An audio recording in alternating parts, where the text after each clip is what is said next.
Boys. Boys. Boys. Okay. It's going hard in here. Okay.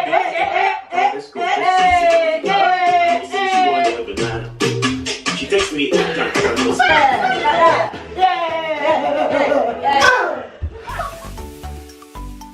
Hi guys, and welcome back to Steph's Corner. Thanks for joining me. Now, just going to give you the heads up. I've got a dodgy radiator at the moment, so if you hear some dribbles like that, yeah, that's what it is. Just so we know, just so we're clear, so it doesn't distract you guys. Anyway, getting back to Steph's Corner, I have got a dear friend with me today, my beautiful Fatema. Hi guys. And Fatema is here with me to discuss life as a dwarf, living with dwarfism. Fats, thank you for joining me. My sweetheart. So the very first time I met you, I remember. Do you remember the first time we met each other? I do remember. Where did we meet each other? In Pier 1 in the club. Oh Jesus! Girl, you need to tell them that part. Okay. We met each other out and about. I mean, we need to edit that part, but yeah, we met each other out and about, and I remember meeting you in the toilet, and I just saw the way you were bubbling, dancing. At that point, I hadn't even noticed anything. I mean, obviously, I noticed you were short. Yeah. Obviously, but I didn't actually notice that. Hey, you know that she's a dwarf. It was only obviously as we got talking and as you walked off, I was like, oh my god. But that I was drawn to you for the simple fact of just how you were just living life, and you were like me. You were crazy. Crazy. But the fact Especially in the club. especially in the club. But the fact of the matter is, you were a dwarf, and that's what even made me like even take back as you left, because we exchanged numbers. And this is all before Steph's Corner, so this has got nothing to do with Steph's Corner. This was just because I thought you were cool, you thought I was cool. Yeah, Does that we were similar. And we thought, you know what, we're going to stay in contact. But the fact of the matter is, you are a dwarf, and you're living with that every day. Every day, every minute, every second. But I mean, is it that deep? Yes, it is. It is. Because to me, you're just fats. Yeah. You. Show them I'll how still shake my bum like you twerk. I'm going to show them how you twerk afterwards. Like, your booty's bigger than mine. Yeah, you look hot. It's something that you just perfect every day. You know. But at the end of the day, explain to us. I mean, at what point did you know that okay, I'm different? When I used to get like special treatment in school and from my parents, because I used to have a teacher come round. Well, I would say like someone that was just looking after me specifically because of my dwarfism. So I had to have like things measured for me. I would have to have you know, loads of stools around because I wasn't able to reach everything because I was so small. You know, like I would say when people were helping me get things and stuff, you know. What age was that? What age did you realise, okay, something's a bit different here? 4, 5. From as young as 4? Yeah.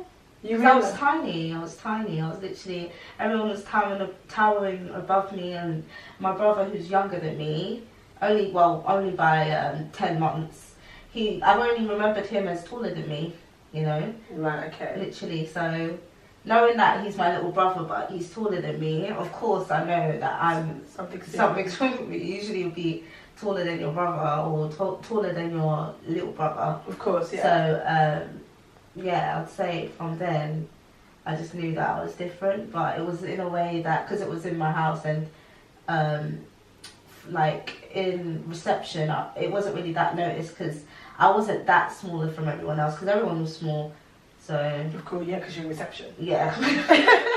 How was it growing up as a child then? Growing up as a child, of course, you're bullied a lot. Well, I was bullied a lot. Name calling.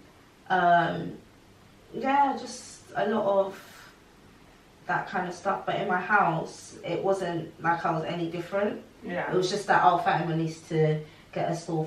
You need to help Fatema with this. My mum would ask my brother and sister, oh, you need to help her with this, you need to help her with that. So, yeah, I just known myself as, okay, when I'm outside, I'll get judged or whatever, but my home is like my safe haven. Yeah. Where no one will judge me, no one will pick on me because everyone knows me as being small. So that's how it was like growing up. But in school, like everyone was used to me being small. Oh, but yeah. you'd obviously get those bullies that would bully you and stuff. But it's something that I was used to, and like I would say I'll get upset at first, but it's something you just be like, oh, whatever, okay, I know I'm small, I know I've got short legs, I know I've got bow legs, I know I've got like bent fingers, I know. Yeah. So it's just something you hear over and over again. It's just like, it's not a surprise.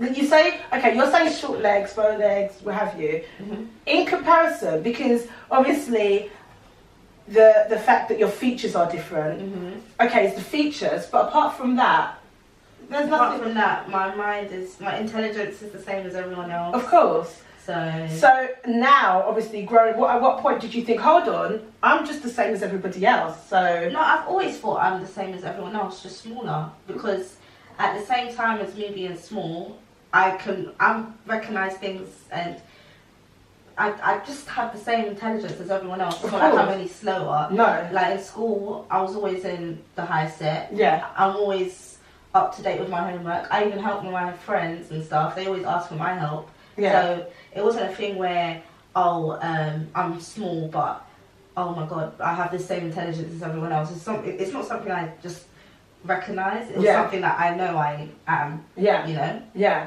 But today, dwarfism at the moment, like you've got what's that show? Little Women LA. Little Women, my mum is in love with. You know, it's like society now is almost like it's embraced, and it's. Do you feel, because I know in America it seems like it's nothing. Do you feel it's the same over here in the UK? Do you think the awareness of it now, just society just accepts it for what it is?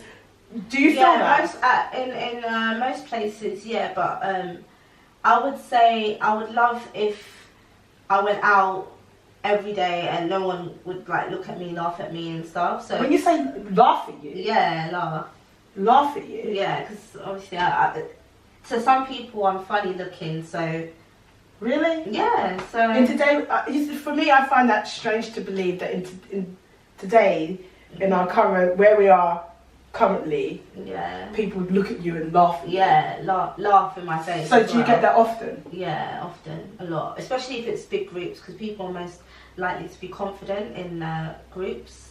So when I see a large group come in, I just know someone's going to react, and then they'll all be like, oh, look at her, blah blah blah. But isn't that intimidating then for you to like, even it's go something out? you're used to. It's just like, I know that they're not going to say anything to my face, so because nowadays I do confront groups, because I'm just like, okay, what are you laughing at? Yeah, you're ready for this, yeah? Darling, what are you laughing at? What are you laughing at? Yeah. Do you know what I mean? Yeah. You put your hair on fleek, you know what I mean? So, Can I help and you? then usually they're scared and be like, oh, I'm not laughing at anything. Last time I was in Westfield, this girl in a school uniform, she was just like, with a friend, she was laughing next to me, and then I was like, I don't know what's funny, darling. Oh, wow. And then she didn't say anything. She didn't say anything right next to me. Yeah. And she went to the door. Yeah. And then she was like, I'm not laughing at anything. I was just like, shut up. Literally. I was like, shut up. You're getting afraid when you're at the door. Was she scared you're going to come for her? I don't know, but she knows I'm going to say something about. Yeah. Yeah. Like, I'm not scared. Of course. She probably expected me to be like, oh, Intimidated by her. Yeah, I'm not intimidated by no one.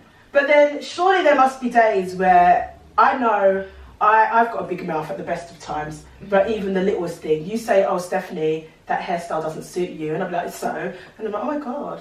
Surely you have days where it's just like... Yeah, sometimes, only sometimes, but, you know, I can't be a robot all the time and just ignore it and just... Of course, that's what I'm saying, you're human. Yeah, not... So there must be days where if you're saying, on average, how often will somebody laugh at you when you leave the house?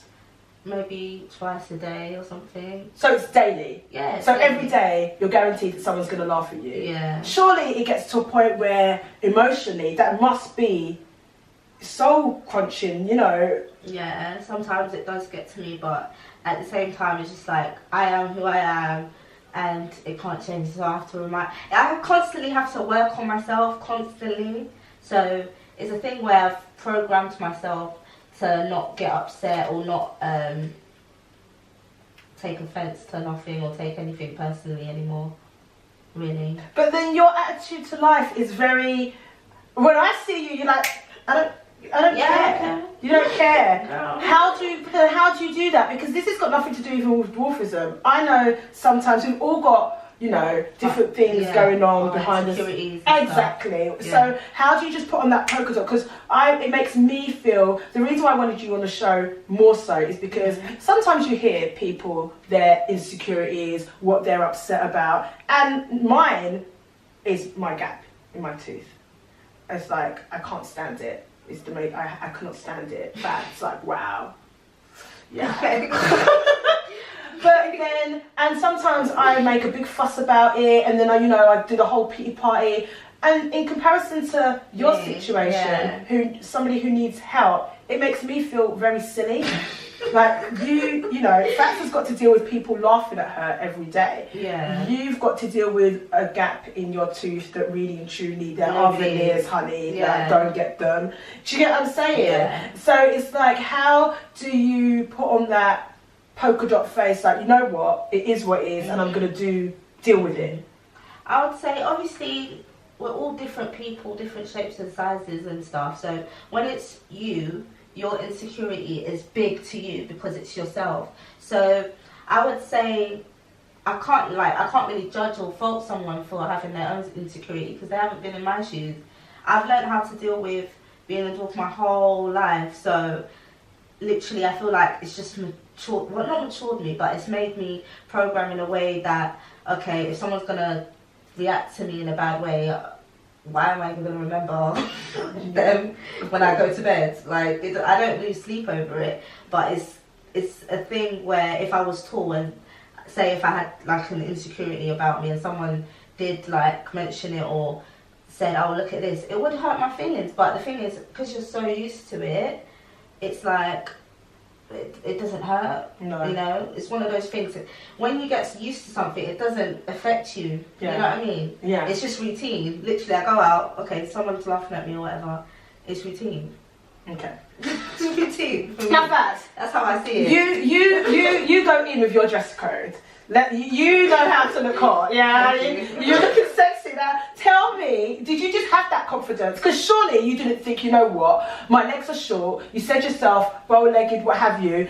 You didn't just get that confidence that I'm going to just show them off. You know what I mean? I don't give a shit. I'm going to wear, because I see you some sexy outfits, girl. Thank you. You know what I mean? We need to zoom into this outfit that we've got right here. Like, you know, like you do go in. So did you just think to yourself, you know what, I don't care, I don't give a shit, I'm just gonna can you remember the first time that you thought, you know what, I'm showing my legs today? I think having sisters and an encouraging family who look after me but also doesn't give a shit. Who also don't care. So your family's like, listen girl, you need to put this on. You need to put that on. You need to look hot today. Yeah, you're not showing us off. My sister, she's a fashionista as well. My dad. Yeah. Oh my days, he dresses to the max. Like. So everybody in your family likes to dress. Yeah. So it's like you're not going to use this as an excuse. Yeah. Cover up. Because I see you with your batting risers. I know. Yeah. So literally, like, they have to like examine me before I go out. Before you go. You need to leave your hands like nice. You need to represent. Yeah, you need to represent the family well. So literally every time like I buy clothes, I do a mini haul for all of them. Like, oh, what did you get today? So guys, I got this skirt. You're like, oh, that makes you that. And is it difficult to get obviously stylish outfits in your size? Do you have to get tailor-made? How does that work? Literally. Everyone thinks that it is tailor-made and stuff, but it's literally not. It's not. I just make it work for me. Yeah. So when I look at something, so say a skirt, I can easily wear any skirt because I just roll it up, you know what I mean? So with trousers, I get size 8. Yeah. I make sure that the length is my size, so I just roll it up. Yeah. Can't be asked to cut sew on that. Yeah. I roll it up and then That's it really. Make sure it's high-waisted, especially jeans. Yeah. And you're looking fleeky. And at this, usually your arms, usually it would be up to there on a normal person's arms, but I think this looks cool on me. I think I don't like that. I think so. I just see what works for me. You know what I mean? Yeah. But it's not that difficult for me, I would say. No. To get stuff because I can wear shorts. Yeah. I can wear trousers. Yeah. I can wear anything. You can but wear anything. Not maxi dress because I'll be dragging it on. Yeah. I don't want to dress. Maxi dress. I can see that being an issue. Yeah. I can see that. So, and now let's talk about boys. So let's talk about boys. What's going on with boys? Boys, yeah. Okay. To be honest with you, I'm 20, but I've never had a serious boyfriend. Is that because? I don't know if it's because of my dwarfism, but obviously from my experience, I do have dwarfism, so I can only talk from my point of view. Yeah. So I've never had a serious boyfriend, but I've seen guys, you know. Guys. You've been enjoying yourself. Yes. Well, I have seen one of your guys, and he was very fine. So, tell me, are you attracted to guys with dwarfism, or the last few guys that you've dated, have they been guys that have dwarfism as well, or have they just been average height guys? I'm usually just friends with guys with dwarfism because I feel like I'm obliged. Like I don't want to feel obliged because I have dwarfism to go out with someone that has dwarfism. It's like in a way, if a black girl doesn't want to date black guys just because they're black. Yeah, you know what I mean. Yeah. So, in a way, I want a guy that's either short, just a bit taller than me, so it's practical. Yeah. Okay. We're going in hard. I want someone like tall, so it's practical. That can manage you. That can manage me. Okay. You know, I would be like, hey, can you go and get this? Can you get the washing, please? I can't be asked. You know what I mean? Okay. So the last guy you've seen, what height was he? He was. No. Which one? Oh wow! That's the question. Wow, which one? Which one? Let's for right now. Yeah. 6'2". 6'2". Yeah. I'm 4 feet, by the way. The thing is, I'm 5'5". Okay. So it's not that drastic, or is it? I don't feel it is. Well, it is. It is, I suppose. It is. And you were still able to do the thing well and everything. Yeah, you're the same size in bed, so. Are you not? Well, that's true. Under the covers, you can be whatever size you want. Yeah. So it's not age ain't nothing but number, size ain't nothing but. And in terms of guys, do you have problems with guys because of your dwarfism, or do you have the same issues that us any other? Do you know what? Because it's me and I have dwarfism, I just think, oh my god, it's because I have dwarfism. It's like it's like amplified to me because I think, oh my god, what is it? Is it because of the dwarfism as well? So sometimes I feel like it's just a fetish because it's like, oh, like some guys won't say it to their friends, be like, oh, I want to go out with a dwarf, or they see, because there is dwarf porn stars, so it could be some guys' fantasies because they don't see many little people out there. I don't know if they want to ever get to the next stage, like be in a relationship with me and stuff. Because it's true. It's one thing to, you know, conquer your fetish or have fun, what have you, or be able to say, you know, I've slept with a dwarf, hey. Yeah, but just are you ready to be? So I don't know what they're saying to their friends. Exactly. They could just say, oh, last night I just slept with a dwarf, you know, blah blah blah. If you were to give advice to somebody who was up and coming with it, somebody that's thinking to themselves, you know what, this dwarfism is holding me back, what would you say to them? Because you work, you enjoy yourself, you've just gone and got the Fenty Beauty Rihanna, you're into your makeup, you're out there on Carnival twerking your backside, you got melon lock, you're doing your fashionista, you really and truly, I'm not saying you don't have, like, you know, anxiety from time to time, but we all do, but generally speaking, I remember you said to me that a guy came up to you and apologised to you. I would say, well, with that situation, literally yesterday, a guy, he asked me, he was like, oh, you're really little. And I was like, yeah, I know, I've noticed. And then he was like, oh, how old are you? And I was like, I'm 20. He was like, you don't look it. And then he was doing that face, so I knew this was going to be a terrible conversation. Could tell. And then he was like, does anyone else in your family like have this? And then I was like, no, it's just me. And then he was like, I'm so sorry. So you and apologise. I was like, you don't need to apologise. I'm happy. I have a happy life. Exactly, and that's exactly. And then thought, well, I would say to a little person, you shouldn't feel sorry for yourself at all. It's just something you're born with, and it's something that you should just roll with. Everyone in the world is different, and it should be embraced. You know, if someone's looking at you acting funny or whatever, just, you know, act funny back. You know? You know, one time I was in the airport with my best friend, and she came up with an idea saying, because there was so many people, so many people equals so many reactions. So what we thought to do is, if anyone points at me, I'm going to point at them back. It doesn't matter what age or whatever, I don't care. They're going to remember that when you're pointing at me, I'm going to point at you back or laugh at me. So it was like a rant, like it was going mad, like so many people were just laughing at me, pointing at me. So me and her, so there was this couple, they were like, oh, she's coming. And then they were pointing at me, they were like, it's her. And then me and my best friend were like, oh, look, you got brown hair. Oh my God. And then she was turning away, the girl, she felt embarrassed. And then we were like, oh my God, you got big feet, wow. Yeah. And they just felt so awkward. Yeah. And then, I don't know, it sounds mean, but we were doing like it to little kids, because I feel like they'll remember and not do it ever again. Yeah. So we were like, oh my God, because they were doing it to me. And so see how they I felt so good that day. Fine. I felt so good. I think I'm going to do it. What are you looking at? Oh, look at you. Oh my God, look at you. Yeah, literally, that's what they do to me. So why not do back to them? Yeah. Fats, I love you. You know that. I think you're amazing.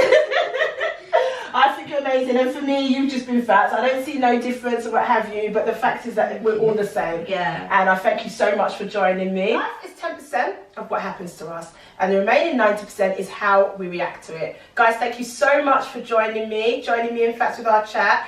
Please remember to give me a like, give me a thumbs up, and remember to subscribe if you haven't subscribed already. Leave your comments below. You know, I'm always happy to hear for what you think, your opinions, and connect with me. My social media platform is down below, Snapchat, Instagram. Thank you so much. I know this video took a while, but thank you so much for supporting me on my journey so far, and there's more videos to come. Anything that you think you want me to discuss, remember, you can send me an email, direct message me, Instagram me, whatever you need to do, and I will make sure I try and do it for you. Till then, guys, see you later. Bye.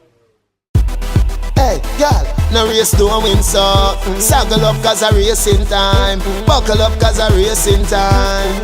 All the riders them form a line, cause now a racing time. Go baby, a racing time. Speed off cause a racing time. Baby, nobody have to physically fit. Broke record like Dry Magastic. You look like a real cyclist. Enough of them pop down when time me tell them kids. Me want you fi pedal and wheel uptown and circle the golden triangle.